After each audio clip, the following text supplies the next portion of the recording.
Bonjour, bienvenue sur CryptoOli, j'espère que vous allez bien. Alors, en ce 25 septembre, on commence immédiatement avec le prix du XRP aujourd'hui, qui est de 30 cents 99, alors 31 cents, en hausse de 4% depuis 24 heures. La capitalisation est de 456 milliards et la prédominance est toujours du Bitcoin à 57,8. Aujourd'hui, j'ai d'excellentes nouvelles à vous offrir, alors tenez bien, vous allez être pas déçus. La heatmap, pas mal dans le vert, alors c'est une bonne journée pour la crypto. Qui Fiat League 23,23 USD en haut de 3,80. On voit tout que c'est en vert là, partout. Là. Okay, puis 156 000 trades par minute à l'heure qu'on se parle. Alors, tenez votre truc, on commence avec la nouvelle du jour. Crypto.com annule des trades après un bug qui a fait monter l'Ethereum à 90 000 $. Oh, hein, ça c'est quelque chose, hein. Habituellement, l'Ethereum, ça coûte dans les 400 à peu près, là, présentement. Alors, wow. Crypto.com, un site d'échange de crypto-monnaies, pour ceux qui ne le savent pas, aux activités variées, a été victime d'un bug dans la nuit du 20 au 21 septembre. Crypto.com a de nombreuses activités. Ils font du stacking, qu'on peut mettre notre argent puis elle rapporte des dividendes. On peut échanger notre crypto, on peut avoir des cashbacks, des retours d'argent sur de l'argent qu'on prête ou ils ont aussi une carte qu'on peut utiliser puis qu'on a des retours, des remises. Alors, dimanche dernier, l'application a rencontré un bug ayant fait monter le prix de l'Ethereum à 90 000 $ pour le plus grand plaisir des traders. Pas de vente, c'est sûr. Hein? Le bug n'aura duré que quelques minutes, pourtant suffisante pour que les traders en profitent.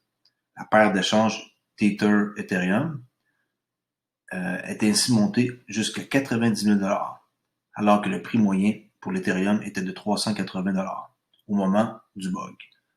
Et les quelques malins qui ont pu en bénéficier ont tenté de déguerpir avec leur butin au plus vite. Mais c'était sans compter le système de sécurité de Crypto.com qui a pu alerter l'équipe du site, bloquant immédiatement les dépôts, retraits et traders sur l'application.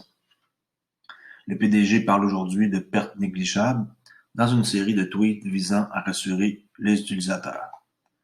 C'est sûr que les gens ils ont dû essayer, là, mais c'est impossible. Là, on peut pas profiter d'une occasion comme ça. Là. Ils ont des systèmes de sécurité, les sites d'échange. Là.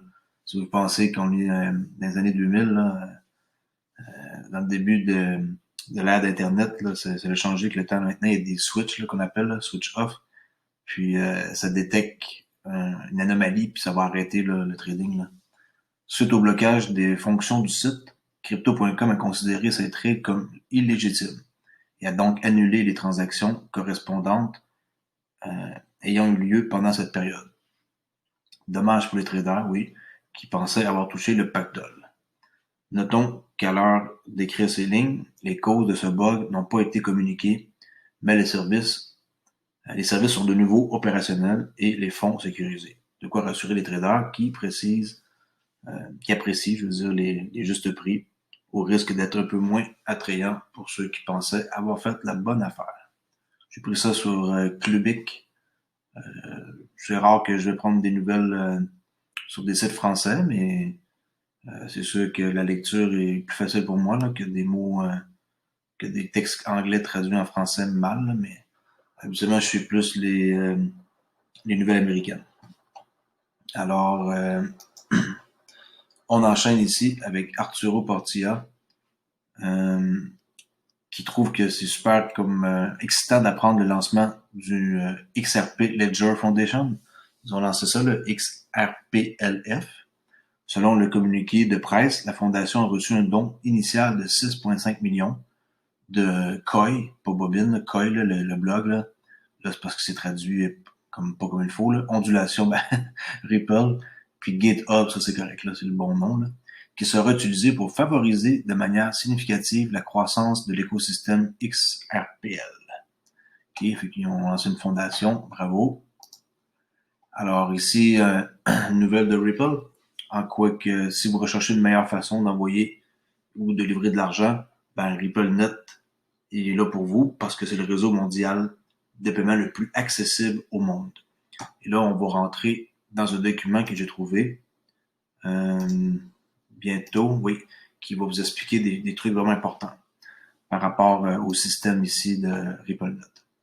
Ça ici, c'est un gars sur Twitter qui a posé une question à David Short, le CTO de Ripple, qui est chef technicien officier, c'est lui qui a créé la technologie. Ça, c'est un génie, ce gars-là. Il a posé la question, la réponse est mal traduite, mais je vais vous le donner dans les vrais termes. Là. Lui, il a demandé, vous pensez que votre travail avec XRP est terminé? Alors là, David Schwartz a répondu parce qu'il répond aux gens, croyez-le ou non. C'est incroyable comment il est impliqué sur la sphère de Twitter. Puis avant ça, il était sur des forums là, pendant des années, qui écrit des textes et des textes et des textes. Il dit pas encore, mais il sent que ça s'en vient. Autrement dit, son travail est fait, puis il va sûrement être attitré à d'autres fonctions ou quelqu'un d'autre va lui trouver une job ailleurs, là, comme si il a besoin de travailler. Mais ce monde-là, même si sont multimillionnaires, même dans son cas, lui, milliardaire, ben, c'est des gens qui vont travailler pareil puis qui vont être modestes dans la vie. Là. C'est pas, ils ont pas des trains de vie complètement malades. Là. C'est dur à croire, mais c'est ça pareil. OK?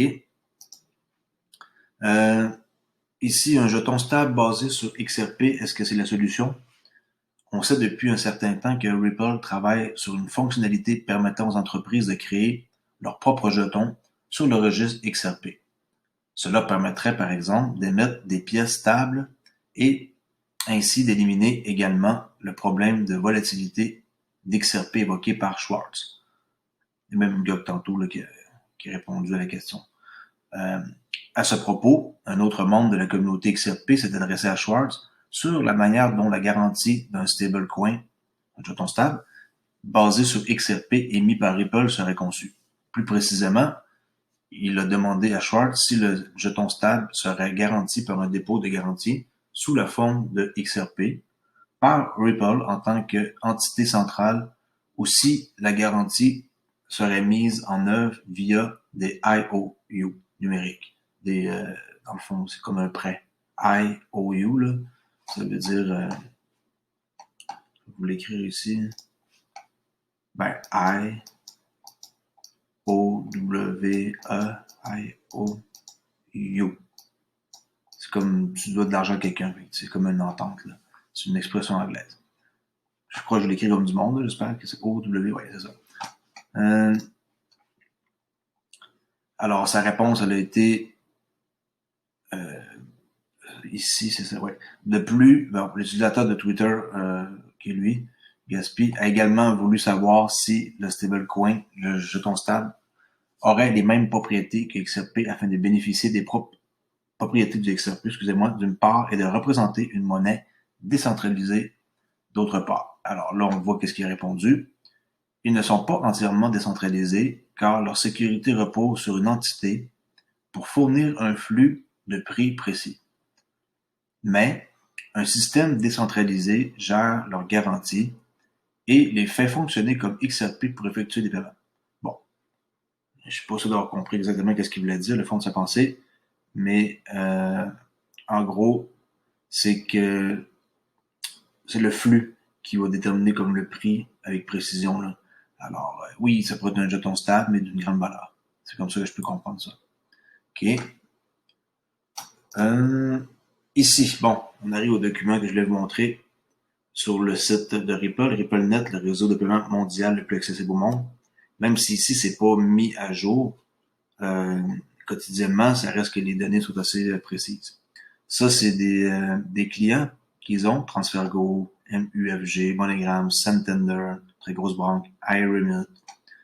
Alors, RippleNet permet à son réseau diversifié de plus de 300 institutions financières, et oui, dans le monde, de permettre des paiements plus rapides et à moindre coût dans le monde entier.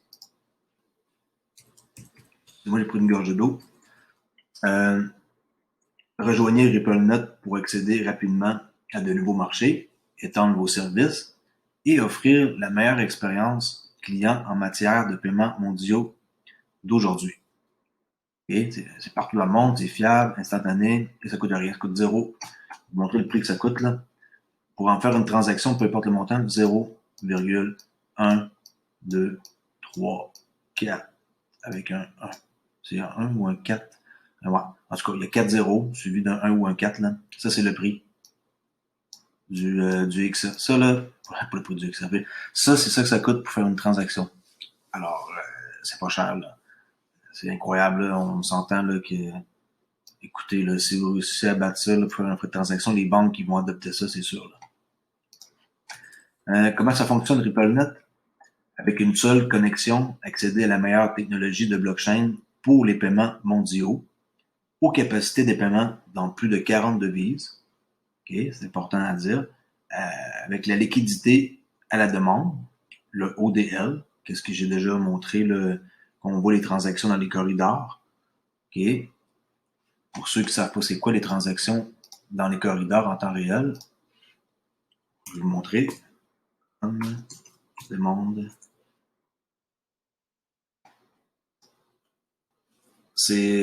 On va voir le résultat des 3 dernières heures. Utilité scan. OK. Ce qu'on voit ici, là, les pastilles qui voyagent d'un pays à l'autre, là, c'est les transactions en accéléré des 3 dernières heures. Ça, c'est des corridors en direct avec les échanges d'argent qu'il y a entre les devises. Et là, je vois que... Ouais, ça, c'est nouveau, là. Nigeria, South Africa. Et on voit là, qu'il y a eu plusieurs transactions comme à chaque seconde. Là. 29 000 XRP pour 6 700 $ sur le site d'échange Bitstamp. Quelqu'un a échangé de l'euro, excusez-moi, contre le USD. Ici, 34 000 XRP pour 7 000, pareil. Alors, on peut tout voir les transactions complètes, là. Cliquer. Alors, si on voit que le pesos $ US, 1 636 000. L'euro USD, 1 275 000. Puis le week-end, ça baisse un peu, là, mais sinon, c'est toujours stable. Okay? C'est ça l'utilité scan. Alors, je vais vous montrer un peu un début de vidéo pour vous montrer à quoi ça ressemble.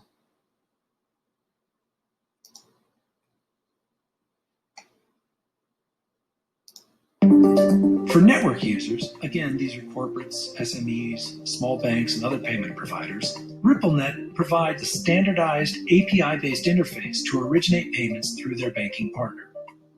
They can access across networks globally. They can send payments on demand in real time. On demand, real time, c'est qu'est-ce que je viens de vous montrer, là. Okay? C'est ça là, qui va faire monter le prix. Plus il va y avoir d'utilisation. They can attach rich data, like invoices, to any payment, and they can gain complete visibility into payment status and delivery timing. RippleNet is solving the inefficiencies of today's inefficient payments networks. It's standardized. The technology, APIs, rules. OK, je ne vais pas vous montrer la vidéo complète, parce qu'on a d'autres contenus à voir, mais si ça vous intéresse, j'espère que ça vous intéresse, parce que vous n'investissez pas dans quelque chose que vous ne connaissez pas. Je vous suggère fortement d'aller voir le site ici, ripple.com, dans la section RippleNet. Qui fonctionne sur Ripple? American Express, MoneyGram, PNC, Santander, SCB, je ne me rappelle pas c'est quoi les autres, SBI, Remit au Japon, Nium, Banco Remidento au Brésil, BTech, Via America, Punctual, RIA, ça c'est énorme. On peut entendre plein de témoignages. ISO 20022, c'est la nouvelle norme mondiale qui est obligatoire pour les paiements transfrontaliers.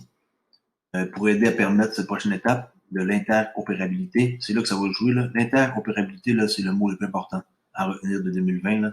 C'est ça là, que Ripple réussisse à faire. Alors, pour aider à permettre cette prochaine étape d'interopérabilité mondiale et de répondre aux besoins évolutifs de nos clients, Ripple fait désormais partie de l'organisme de normalisation ISO 20022, le premier membre spécialisé dans la technologie du grand livre distribué, DLT, Distributed Ledger Technology. Okay. Alors, allez voir, il y a beaucoup de stock à voir sur le site.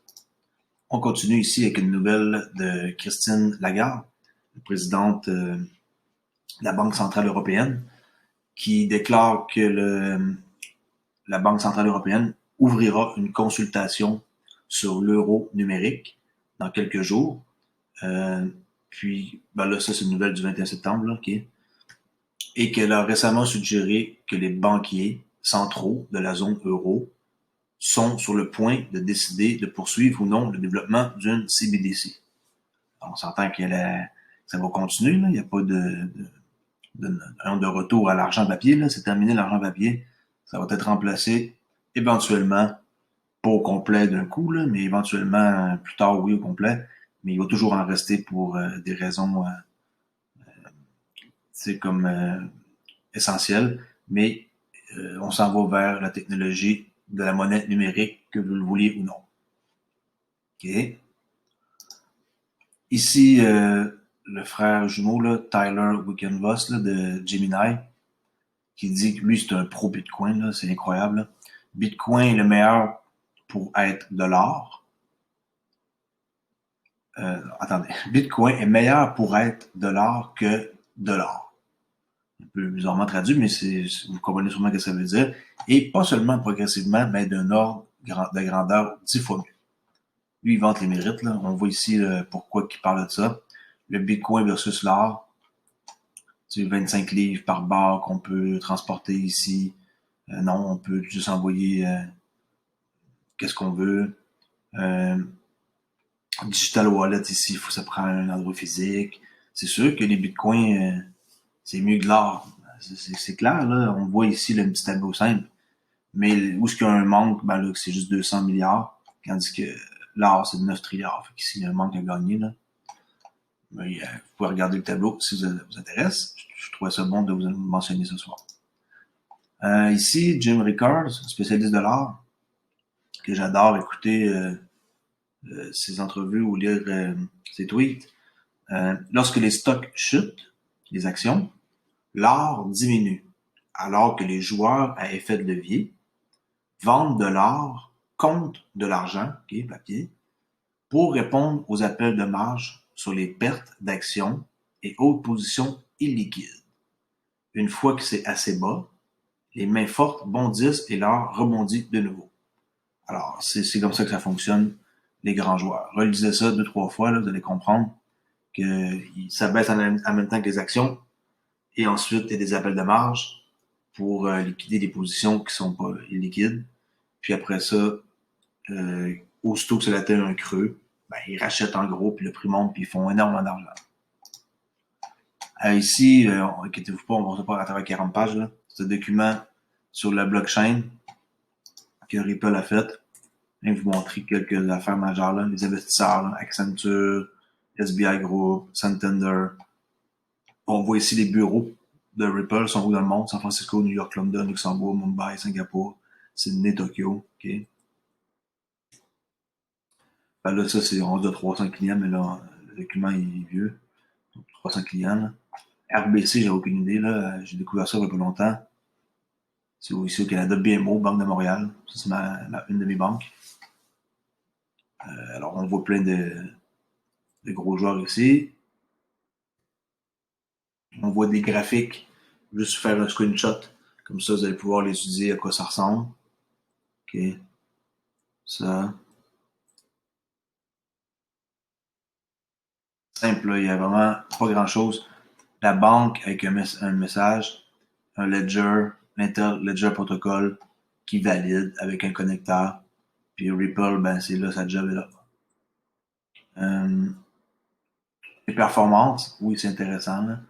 On voit que le coût 0,004, je crois que tantôt j'ai mis un 0 de plus, là, mais écoutez, c'est vraiment minime comparé au Bitcoin. 3 secondes par transaction, vous voyez. Et les transactions par seconde, 1500 ici, là, c'est beaucoup plus que ça. Ils peuvent aller jusqu'à 65 000 transactions. Puis ils peuvent booster plus, mais 65 000, c'est comme Visa. Puis Visa, s'ils veulent avoir 65 000 transactions par seconde, c'est parce que ils vont s'associer avec Ripple, c'est sûr et certain. Le XRP écosystème à maturité, on voit les sites d'échange principaux. Bitstamp, Bitso, Bithumb, Cycle, BitGo au Mexique. Il y a Use Case. On voit là, même quelqu'un qui échange du US vers une autre monnaie, là, les liens. Un marché de 27 trilliards de dollars. Alors, eux, ils s'attaquent à un marché de 27 trilliards de dollars. C'est ça là ça va être XRP. Ils vont se lancer là-dedans. Alors, écoutez, ça c'est de l'argent là. Puis Il faut pas penser là, qu'ils ont construit tout ça du jour au lendemain. C'est depuis 2012 que ça existe, Ripple. Ensuite, je vais essayer d'aller plus vite là, juste pour montrer d'autres nouvelles. C'est des applications ici, une API avec un payment provider. Le Ledger, c'est là. Le travail d'XRP est entre deux devises. USD, que vous changez en pesos, XRP, Ledger vient faire son travail. Sa job est là. Rien d'autre que ça. Plus il va y avoir des échanges, plus le XRP va monter. Il va y avoir des échanges quand? Quand que les banques vont adopter. Avec la régulation, bien sûr, là, la réglementation. Tant qu'il n'y a pas de réglementation, ils sont en stand-by, comme on appelle. Et ici, on voit le settlement try avec la vitesse et le prix. Alors, X rapide, quelques bits. FX cost, 30 BPS. Okay.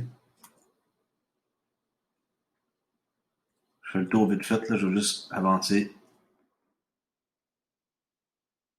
70% de la Chine est contrôlée par, je veux dire, le Bitcoin. 70% des mineurs qui sont en Chine sont contrôlés par, je vais ça l'exprimer.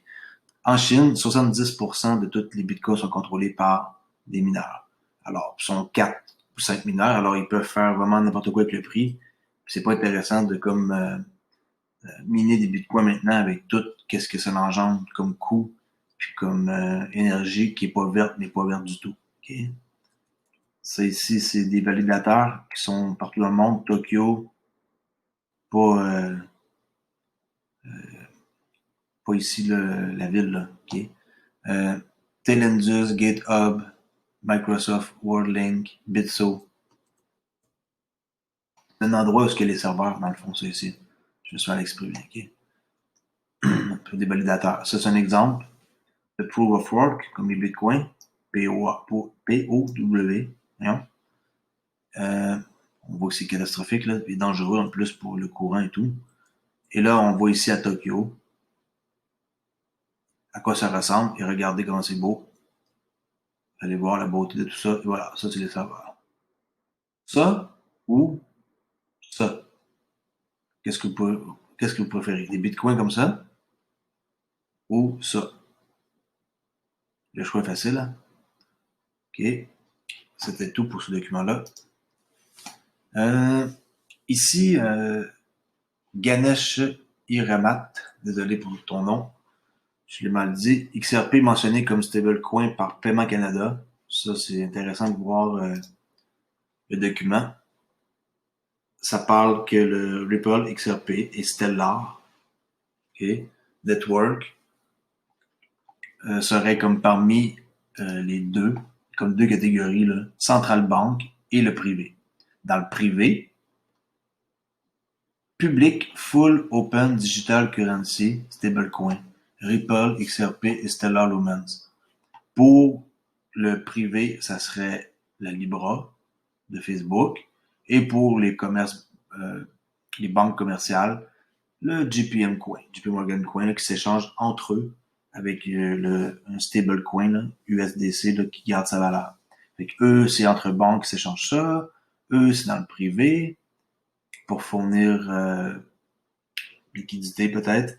Et ici, ouvert au public, la monnaie digitale, qui serait un jeton stable, XRP et Stellar. Stellar, n'oubliez pas, Jeb McCaleb, l'ancien cofondateur de Ripple, a décollé, lui, sa propre affaire après avoir quitté Ripple.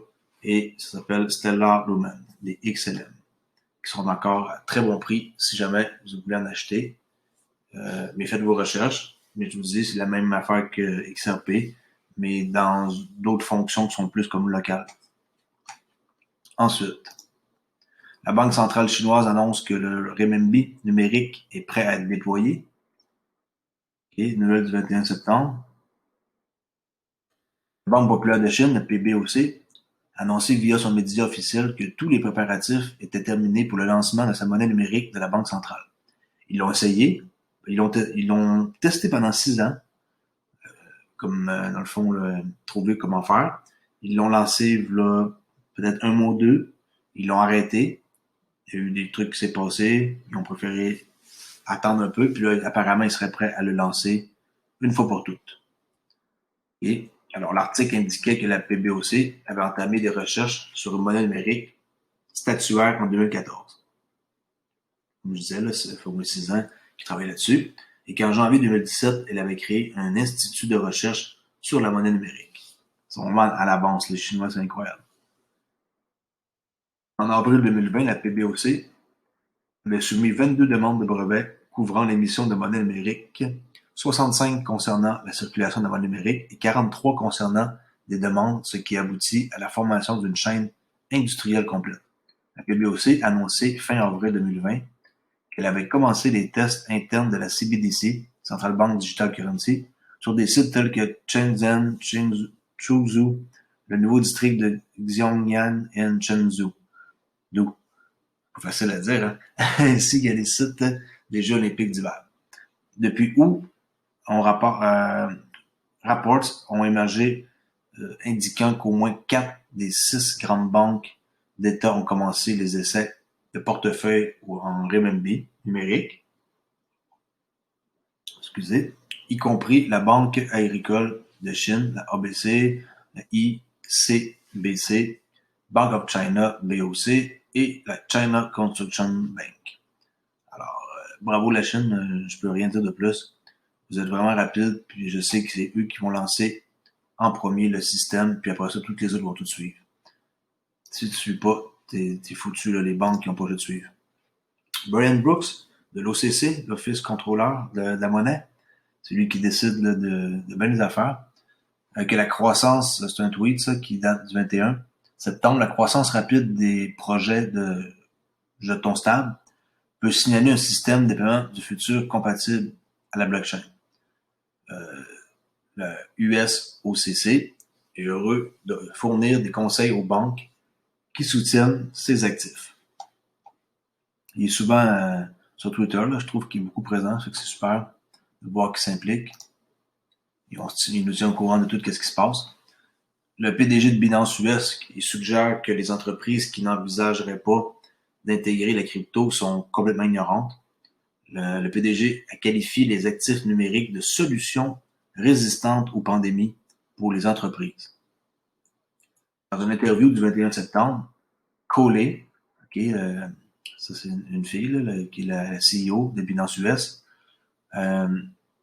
a déclaré que la crypto avait la capacité d'offrir des utilisations au-delà de la spéculation, dans lesquelles les investisseurs pourraient s'engager dans des transactions de commerce électronique, générer de nouvelles entreprises et d'autres mondes réels à d'applications comme les hypothèques. En cotation aussi, si vous créez une entreprise dans les 5 prochaines années et que vous ne considérez pas les actifs numériques comme un composant, vous vous y engagez, de la manière ignorante. C'est un cas d'adoption qui résiste à une pandémie. Il a déclaré ici qu'à l'avenir, les entreprises devaient s'inspirer de la crypto mais également que ce serait comme plus accessible aux professionnels de la finance traditionnelle. C'est un changement qui va être majeur, mais quand il va avoir lieu, si vous êtes dans le train, comme moi et d'autres personnes que je connais, ben, vous allez avoir la chance de votre vie, puis probablement vous allez pouvoir profiter de beaucoup de choses que vous n'aviez pas avant, et pour vous, pour vos enfants, pour les enfants de vos enfants, pour les enfants de vos enfants de vos enfants. Ça va aller très loin parce que on n'a pas fini de voir tout ce qui se passe par rapport à la crypto. C'est une industrie qui touche un public très différent de celui de la finance, c'est sûr, a déclaré la PDG Coley. Alors, elle a dit que j'ai pu rester en dehors de la rue à cause de la cryptographie, qui apparemment était itinérante, avant d'être PDG CEO de Binance US. Puis elle, ça l'aurait sauvé. Alors, il y a beaucoup d'avantages d'avoir de la crypto. Puis les gens ben, sous-estiment ça encore. Mais c'est après changer, là. C'est une question de temps.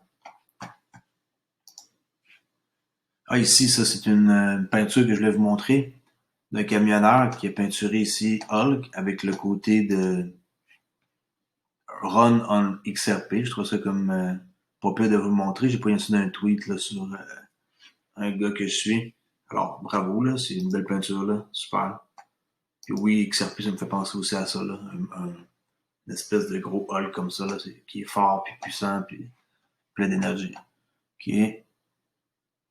Alors, c'était comme ma dernière nouvelle. Je voulais pas faire une vidéo très très longue. J'espère que je vais avoir réussi à vous tenir jusqu'au bout. Euh, je m'appelle Crypto Ali. J'espère que vous aimez mon contenu. Puis, ben, moi, j'adore faire ce que je fais présentement.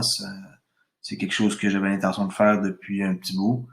Puis maintenant que je me suis lancé, ben, on dirait que je suis inarrêtable. À chaque jour, je fais une vidéo. Puis je suis content des résultats, là. Ma vidéo d'hier, ici, ben, 74 vues, je suis super content. Puis, tu sais, je vois que ça, au moins, j'ai des résultats, je travaille pas pour rien. Alors, suivez-moi, aimez ma page, ma chaîne, puis je vous dis à la prochaine vidéo. Merci, au revoir.